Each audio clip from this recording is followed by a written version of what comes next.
नमस्कार प्रेक्षकांनो, ठरलं तर मग या मालिकेच्या येणाऱ्या भागामध्ये जबरदस्त असा ट्विस्ट येणार आहे.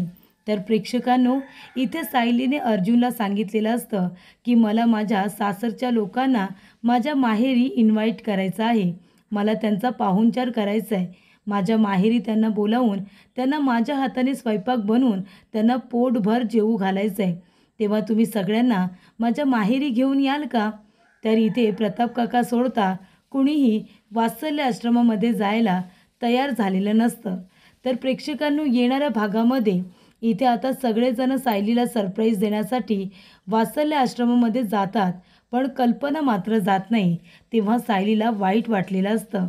पण प्रेक्षकांनो, इथे आता येणाऱ्या भागामध्ये ऐनवेळी कल्पनासुद्धा वात्सल्य आश्रमामध्ये जाऊन इथे सायलीला सरप्राईज देत तिला माफसुद्धा करते. वात्सल्य आश्रमामध्ये कल्पनाला बघून सायलीला सगळ्यात जास्त आनंद झालेला असतो. आणि त्याचबरोबर प्रेक्षकांनो, इथे आता नागराजने गोळ्यांची बाटली आपल्या पॅन्टमध्ये खिशामध्ये लपून ठेवलेली असते. आणि इथे जेव्हा सुमन कपडे धुवायला घेत असते तेव्हा ती इथे नागराजच्या पॅन्टच्या खिशामध्ये जेव्हा हात टाकते तेव्हा तिला गोळ्यांची बाटली नागराजच्या खिशामध्ये सापडते. तेव्हा इथे सुमन हे सत्य जाऊन रविराज काकांना सांगणार असते. तर इथे नागराजच्या खिशामध्ये गोळ्यांची बाटली सापडताच सुमनने रविराज काकांसमोर सत्याचा उलगडा केल्यानंतर या सगळ्याच्या मागे नागराज तर नाही आहे ना, असा संशय रविराज काका आणि सुमन त्याचबरोबर प्रतिमा या तिघांनासुद्धा आलेला असतो. तर प्रेक्षकांनो, येणाऱ्या भागामध्ये कशा पद्धतीने कल्पना सायलीला सरप्राईज देते आणि कशा पद्धतीने इथे नागराजचं भांडं फुटतं आपण सविस्तरपणे बघूया. तर प्रेक्षकांनो, इथे तब्बल 2.5 वर्षानंतर सायलीला आपलं वात्सल्य आश्रम परत मिळालेलं असतं. तेव्हा सायली म्हणत असते की मी माझ्या माहेरी जाणार आहे. पण अहो, तुम्ही एक काम कराल का? आपल्या घरातल्या सर्व लोकांना माझ्या माहेरी इन्व्हाइट कराल का? मला असं वाटतंय की सगळेजण जर माझ्या घरी माझ्या माहेरी आले, माझ्या हक्काच्या घरी, तर मला खरंच खूप बरं वाटेल. तेव्हा इथे अर्जुन म्हणत असतो की चल आपण आत्ताच जाऊया, मी सगळ्यांना तयार करतो. जेव्हा इथे अर्जुन म्हणत असतो, मॉम, डॅड, पूर्णाजी, मगाशी मी अपघाताचं जे काही नाटक केलं त्यासाठी खरंच सॉरी. प्रताप काका म्हणतात, सायली तू अर्जुनला माफ केलंस का त्याने हे नाटक केलं म्हणून? तेव्हा सायली म्हणते, हो मी माफ केलंय त्यांना, पण एक अट ठेवले. तेव्हा इथे अर्जुन म्हणत असतो की मम्मा, डॅड, पूर्णाजी, माझ्या बायकोची अशी इच्छा आहे की तुम्ही सगळ्यांनी तिच्या घरी तिच्या माहेरी जावं. तेव्हा इथे सगळेजण आता तिच्या तोंडाकडे बघत असतात. तेव्हा अर्जुन म्हणत असतो की तुम्ही सगळेजण सायलीच्या माहेरी वात्सल्य आश्रमामध्ये जाल ना? उद्या आपण सगळेजण जाऊया. तेव्हा प्रताप काका म्हणतात, अरे वा, ठीक आहे ना, आपण सगळेजणच जाऊया. आणि इथे आता माझ्या सुनेच्या माहेरी गेल्यानंतर तिच्या हातच्या जेवणावरती आडवा हात मारायला मला तर खूप आवडेल. तेव्हा इथे पूर्णाजी कल्पनाकडे बघते. तेव्हा कल्पना म्हणते, काहीही झालं तरीसुद्धा मी तुझ्या आश्रमामध्ये अजिबात येणार नाही. मला अजिबात इंटरेस्ट नाही आहे, ना तुमच्यामध्ये ना तुमच्या वात्सल्य आश्रमामध्ये, असं म्हणून कल्पना निघून जाते. तेव्हा इथे पूर्णाजीला विचारल्यानंतर आता कल्पना जाणार नाही म्हणून पूर्णाजी म्हणते की माझे गुडघे खूप दुखतात, मलासुद्धा येता येणार नाही. तेव्हा प्रताप काका एकटेच आता जायला तयार झालेले असतात. त्यामुळे प्रेक्षकांनो, इथे सायलीला आता खूप वाईट वाटतं. तेव्हा अर्जुन म्हणतो की बायको, तू रडू नकोस, मी आहे ना, मी सगळं काही ठीक करेन. तेव्हा इथे अर्जुन आता पूर्णाजीच्या रूममध्ये जातो आणि पूर्णाजीला म्हणत असतो की पूर्णाजी, अगं सायलीने माझ्याबरोबर लग्न केलं म्हणून तुम्हाला सगळ्यांना राग आला, पण तुम्ही बघितलंत ना सायलीने हे सगळं का केलं होतं, हे तुम्हाला कळलं असेलच ना. आणि तेव्हा आम्ही दोघांनी एकत्र येऊन हा निर्णय घेतला होता, अगदी समंजसपणाने. तेव्हा अर्जुन म्हणतो की सायलीसारखी बायको मला शोधूनसुद्धा सापडली नसती आणि तिच्यासारखी सून तरी तुम्हाला सापडली असती का गं? तेव्हा पूर्णाजी म्हणते, नाही रे, सायली खरंच खूप चांगली आहे. तेव्हा अर्जुन म्हणतो, तू विचार कर ना पूर्णाजी, तब्बल 2-2.5 वर्ष ती आपल्या घरापासून दूर होती, आपल्याबरोबर राहत होती, पण तिचं मन तिच्या घरामध्ये अडकून होतं आणि शेवटीला तिला तिचं माहेर नव्हतं गं. पण जेव्हा वात्सल्य आश्रम तब्बल 2.5 वर्षानंतर त्यांना मिळालं तेव्हा तिला हक्काचं घर तिचं मिळाल्यासारखं वाटतंय. तिच्या वडिलांचं ते कष्टाचं छप्पर आहे गं.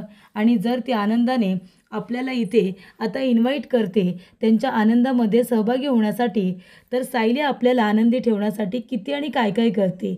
मग जर सायलीच्या चेहऱ्यावरती आनंद येणार असेल आपण तिथे गेल्यामुळे, तर आपल्याला जायला नको का पूर्णाजी?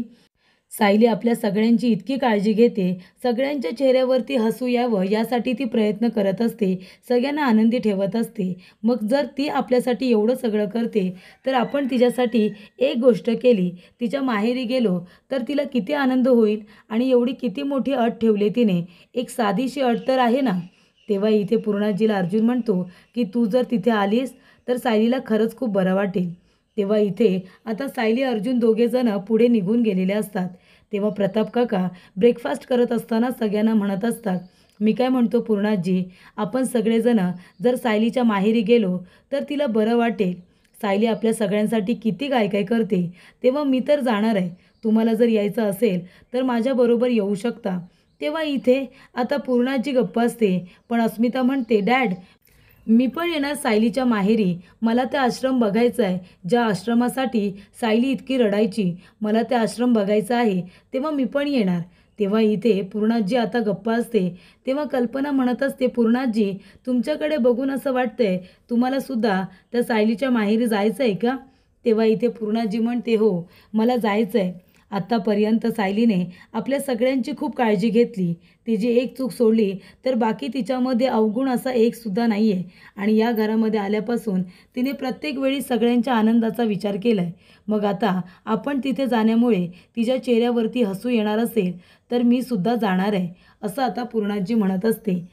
तेव्हा कल्पना तिच्याकडे बघतच राहते आणि म्हणत असते, ठीक आहे आता तुम्हाला सगळ्यांना जायचं असेल तर तुम्ही जा, पण मी अजिबात तिथे येणार नाही आणि मला कुणी फोर्ससुद्धा करू नका. तेव्हा विमल म्हणते, मी पण आले तर चालेल का?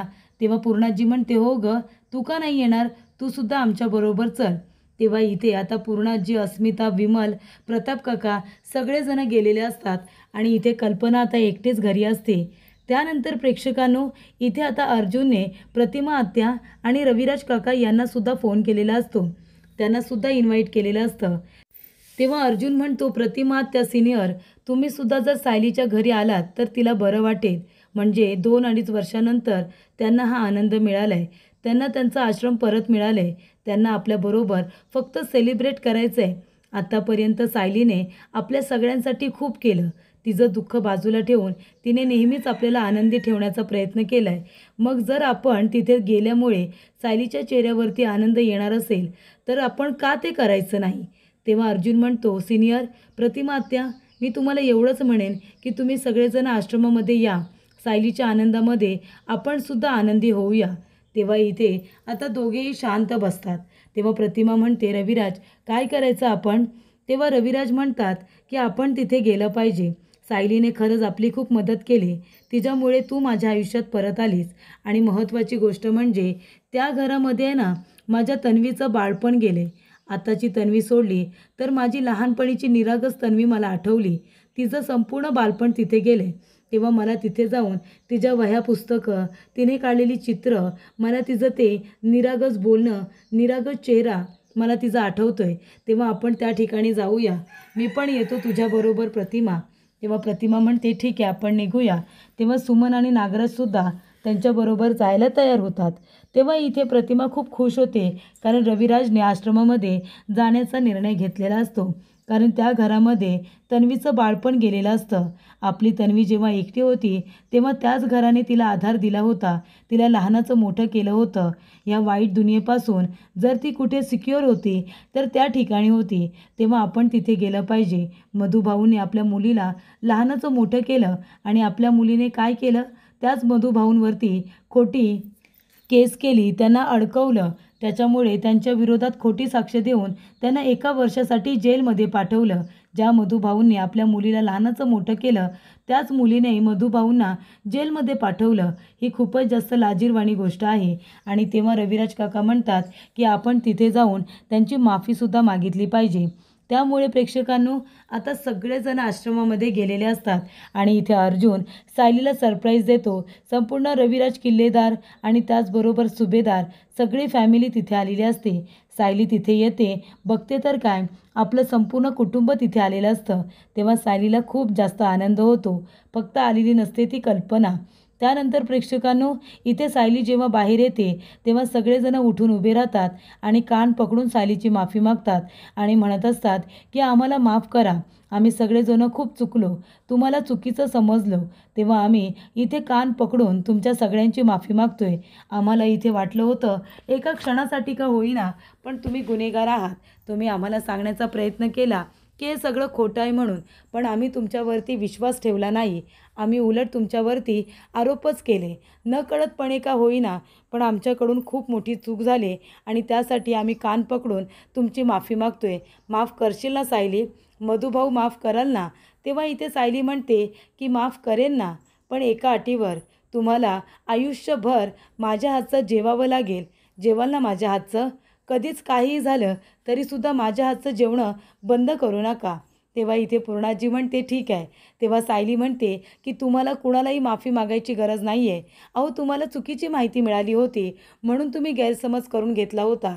तुमच्या जागी कुणीही असतं तर उलट मधुभाऊंना घरामध्ये ठेवूनसुद्धा घेतलं नसतं, पण तुम्ही मलासुद्धा घरामध्ये ठेवून घेतलं आणि माझ्या मधुभाऊंनासुद्धा कसलाही विचार न करता. मग तुम्ही का माफी मागताय? उलट मला तुमची माफी मागायला हवी की माझ्यामुळे तुम्हाला खूप जास्त त्रास सहन करावा लागला. आमच्यामुळे नकळतपणे का होईना, पण तुम्हाला सगळ्यांना त्रास झालाच. तेव्हा मी तुमच्या सगळ्यांची माफी मागते आणि आता तुम्ही सगळ्यांनी इथे बसायचं आहे. पहिल्यांदा तुम्ही माझ्या माहेरी आलात ना, आज मी तुमच्या प्रत्येकाच्या आवडीचा एक एक पदार्थ बनवणार आहे, ते सुद्धा माझ्या हाताने. आणि इथे सायली आता म्हणते की तुम्ही सगळेजण बसा, आता मी स्वयंपाकाला लागते आणि छान असा स्वयंपाक बनवून तुम्हाला सगळ्यांना प्रेमाने वाढते. तेव्हा इथे सायली स्वयंपाक करत असेपर्यंत सगळेजण इथे आता आश्रम बघत असतात. मधुभाऊंनी स्वतःच्या स्वकष्टातून बांधलेला हा आश्रम आहे आणि इथे आता जेव्हा प्रतिमा भिंतीवरती चित्र बघत असते तेव्हा ती चित्रावरती हात फिरवते आणि म्हणते, हे चित्र तर माझ्या तन्वीने काढलेलं आहे ना. तेव्हा इथे मधुभाऊ बघतात प्रतिमाला ते बोलताना आणि ते जाऊन आता इथे लहानपणीच्या प्रियाच्या, सायलीच्या ज्या वह्या ठेवलेल्या असतात त्या वह्यासुद्धा बघत असतात. त्याच्यामध्ये सायलीला ड्रॉइंग काढण्याची आवड असते. तेव्हा मधुभाऊ इथे सायली मधुकर पाटील ही आता ड्रॉइंग बुक काढतात, तर त्याच्यामध्ये सायलीने काढलेलं सेम निसर्ग चित्र असतं जे इथे भिंतीवरती काढलेलं असतं. तेव्हा मधुभाऊ म्हणतात, याचा अर्थ म्हणजे हे चित्र तर माझ्या साऊने काढलं आहे, मग ते भिंतीवरचं चित्र प्रियाने काढलेलं नाही आहे, ते सुद्धा माझ्या साऊनेच काढलेलं आहे. याचा अर्थ माझी साऊ तर खरी तन्वी नाही आहे ना. ही प्रिया एक खोटारडी मुलगी आहे, ती खोटं बोलू शकते. म्हणजे प्रियासारखी मुलगी ही रविराज किल्लेदार आणि प्रतिमा किल्लेदार यांची मुलगी असू शकत नाही. त्यांची मुलगी ही सायलीसारखीच असू शकते असं मधुभाऊ म्हणतात. तेव्हा त्यांना आता या गोष्टीची शहानिशा करून घ्यायची असते. पण इथे आता मधुभाऊ थोडा वेळ जाऊ देतात, कारण पहिल्यांदा सगळेजण घरी आलेले असतात, आनंदी असतात. त्यानंतरही ते सायलीने आता सगळ्यांना स्वतःच्या हाताने बनवलेला स्वयंपाक हा आता जेवायला वाढलेला असतो. सगळेजण जेवायला बसतात आणि पोटभर जेवतात आणि खूप वेळ आश्रमामध्ये घालवतात. तेव्हा प्रेक्षकांनो कल्पना घरीच असते. तेव्हा कल्पनाला सायलीची आठवण येते. सायली चुकली, पण तिचे चांगले गुण तिला आता आठवत असतात. सायलीबरोबर घालवलेले ते प्रत्येक क्षण तिला इतके आठवतात की सायलीने या घरासाठी काय काय केले.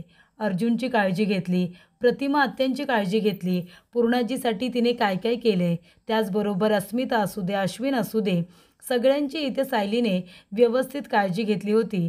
आणि सायली कल्पनाचं मन जिंकण्यासाठी सुद्धा खूप प्रयत्न करत होती. त्याच्यामुळे इथे सायली ही खरंच मनाने खूप चांगली मुलगी आहे याची कल्पनाला जाणीव झालेली असते. आणि आता जर तिच्या आनंदामध्ये आपण सहभाग घेतला तर ती आनंदी होणार असेल तर आपल्याला आश्रमामध्ये गेलं पाहिजे असं कल्पनाला वाटतं. तेव्हा इथे कल्पनासुद्धा आश्रमामध्ये जाते आणि सायलीला सरप्राईज देते. कल्पनाला आता वात्सल्य आश्रमामध्ये बघून सायलीला खूप आनंद होतो. ती धावत पळत तिच्याजवळ जाते आणि म्हणत असते, आई तुम्ही आलात, मला वाटलंच होतं तुम्ही नक्की याल. तेव्हा इथे कल्पना म्हणत असते, हो यायचं तर मला होतंच, कारण तू जे काही आमच्यासाठी केलेस ते खरंच विसरण्यासारखं सुद्धा नाही आहे. माझा राग तुझ्यावरती होता, पण तो राग मी बाजूला ठेवला आहे, कारण इथे आज तुमच्या सगळ्यांचा दिवस आहे. म्हणून तुमच्या आनंदामध्ये सहभागी होऊन मलासुद्धा आनंदी व्हायचंच आहे, असं इथे आता कल्पना म्हणत असते. हे वात्सल्य आश्रम मिळवून देण्यासाठी तुम्ही सगळ्यांनीच खूप जास्त मेहनत केली. माझ्या अर्जुनने खूप जास्त मेहनत केली. त्याच्यामुळे या आनंदाच्या दिवसामध्ये मलासुद्धा सहभागी व्हायचं होतंच ना. तेव्हा इथे सायलीला खूप जास्त आनंद होतो. कल्पनाने तिथे येऊन सायलीला जणू काही सरप्राईज दिलेलं असतं. तेव्हा सायली आपल्या हाताने बनवलेलं जेवण कल्पनाला प्रेमाने वाढते. त्यानंतर सगळेजण आपापल्या घरी आलेले असतात. तेव्हा इथे आता स्वातीने इथे वेगळ्या गोळ्या लिहून दिलेल्या असतात प्रतिमासाठी, आणि त्या गोळ्या रविराज काकांना आणायला सांगितलेल्या असतात. येता येता त्या गोळ्यासुद्धा रविराज काकांनी आणलेल्या असतात आणि त्या प्रतिमाला दिल्या जातात. इथे नागराजने जी आता औषधाची बाटली आपल्या खिशामध्ये लपवून ठेवलेली असते, ती बाटली त्याच्या खिशातच राहते. आणि त्यानंतरला इथे सुमन आता जेव्हा कपडे धुवायला जाते, तेव्हा ती कपडे धुत असताना इथे आता नागराजची पॅन्ट ती धुवायला घेते. तेव्हा त्याच्यामध्ये खिशामध्ये जड काहीतरी तिला लागतं, म्हणून ती हात घालून बघते, तर खिशामध्ये तिला ती औषधाची बाटली सापडते. तेव्हा इथे सुमन म्हणत असते की यांनी तर सांगितलं होतं की प्रतिमाताईंनी ती औषधाची बाटली खाली फेकून दिली होती म्हणून, पण प्रतिमा वहिनी तर म्हणाल्या की मी असं काहीच केलेलं नाही आहे, आणि ही औषधाची बाटली यांच्या खिशात कशी सापडली. तेव्हा सुमन म्हणते भाऊजींना सांगायला हवं. तेव्हा सुमन येते आणि म्हणत असते, भाऊजी मगाशी वहिनी बरोबर बोलत होत्या, त्यांनी कुठलीही औषधाची बाटली खाली फेकून दिलेली नाही आहे. तेव्हा रविराज काका म्हणतात म्हणजे. तेव्हा सुमन म्हणते हे काय, हीच ती औषधाची बाटली आहे, ही तर मला त्यांच्या खिशामध्ये सापडली. तेव्हा इथे प्रतिमा म्हणते रविराज, मी तुम्हाला सांगितलं होतं ना, मी औषधाची बाटली का फेकेन, मला तर सुमनच गोळ्या देते. तेव्हा इथे रविराज काका म्हणतात आताच्या आता नागराजला इथे बोलवा, नागराज लवकर इकडे ये. तेव्हा नागराज तिथे येतो. रविराज काका म्हणतात ही औषधाची बाटली तू मगाशी डॉक्टरांसमोर स्वातीसमोर म्हणालास ना की ही बाटली इथे प्रतिमाने फेकून दिली होती म्हणून, मग ती तुझ्या खिशात काय करते, आणि ह्या कुठल्या गोळ्या आहेत, या तर त्या गोळ्या नाहीच आहेत. तेव्हा नागराज म्हणतो दादा आता मला काय माहिती, मी तुला म्हणालो होतो ना वहिनीने फेकून दिले म्हणून, आले असेल माझ्या खिशात. तेव्हा ती खाली पडलेली मी उचलली. तेव्हा रविराज काका म्हणतात नागराज, अरे वरून फेकलेली बाटली ही फुटली नसती का, काचेची बाटली आहे ती, आणि तू काय म्हणतोयस का ती फुटली नाही म्हणून तू खिशामध्ये ठेवलीस. अरे या त्या गोळ्या नाहीच आहेत, कदाचित ह्याच गोळ्यांमुळे प्रतिमाला त्रास होत असेल. तेव्हा रविराज काका म्हणतात ह्या गोळ्या आहेत ना, त्या मी आता डॉक्टरांना दाखवतो, आणि या गोळ्या अजिबात सुमन आता प्रतिमाला तू द्यायच्या नाही आहेस. तेव्हा सुमनला नागराजवरती संशय आलेला असतो. सुमन म्हणते भाऊजी एक काम करा ना, आता तुम्हीच वहिनींना गोळ्या देत जा, नाहीतरी तुम्ही आता घरी असताना त्या वेळेला तेव्हा तुम्ही त्या गोळ्या वहिनींना दिल्यात तर बरं होईल. मी अशी वेंधळी मी कुठे ठेवते मग माझ्या लक्षात राहत नाही. तेव्हा नागराज म्हणतो अगं कशाला सुमन, तू दे ना, दादाला कशाला त्रास. तेव्हा रविराज म्हणतो नाही नाही, सुमन बरोबर बोलते, तसंही मी सकाळी संध्याकाळी घरामध्येच असतो. ज्या वेळेला इथे प्रतिमाला औषधं घ्यायची असतात त्यावेळेला मीच तिला देत जाईन. आणि इथे आता नागराजवरती रविराज काकांना आणि सुमनला संशय आलेला असतो. तेव्हा रविराज काकांनी प्रतिमाच्या गोळ्यांची जबाबदारी आता स्वतःवरती घेतलेली असते, आणि नागराजला सांगितलेलं असतं की विनाकारण इथे प्रतिमाला काही आठवत नाही आहे असे तिच्यावरती आरोप करत जाऊ नकोस, ती बरोबर कधी कधी खरंच बोलत असते. आणि रविराज काकांनी नागराजला सांगितलेलं असतं की यापुढे तू प्रतिमाच्या गोळ्यांना हात लावायचा नाही, तिला जी काही औषधं द्यायची असतील ती मीच देणार, चालेल ना सुमन. तेव्हा सुमन म्हणते हो भाऊजी, वहिनींच्या गोळ्यांची जबाबदारी आता तुम्हीच घ्या, तुम्ही जर असाल ना तर त्यांना व्यवस्थित काळजीपूर्वक त्यांच्या गोळ्या द्याल, असं सुमन म्हणते. तेव्हा इथे आता प्रतिमाला सुद्धा नागराजवरती संशय आलेला असतो, कारण इथे नागराजने याआधीसुद्धा प्रतिमावरती अटॅक केलेलाच असतो. त्यामुळे इथे आता प्रतिमाला सुद्धा नागराजच्या या वागण्यावरती संशय आलेला असतो. त्यामुळे गोळ्यांची जबाबदारी ही रविराज काकांनी स्वतःकडे घेण्याचा जो निर्णय घेतलेला असतो तो प्रतिमाला पटलेला असतो. त्यामुळे इथे नागराजचा गोळ्यांचा प्लॅन फ्लॉप झालेला असतो.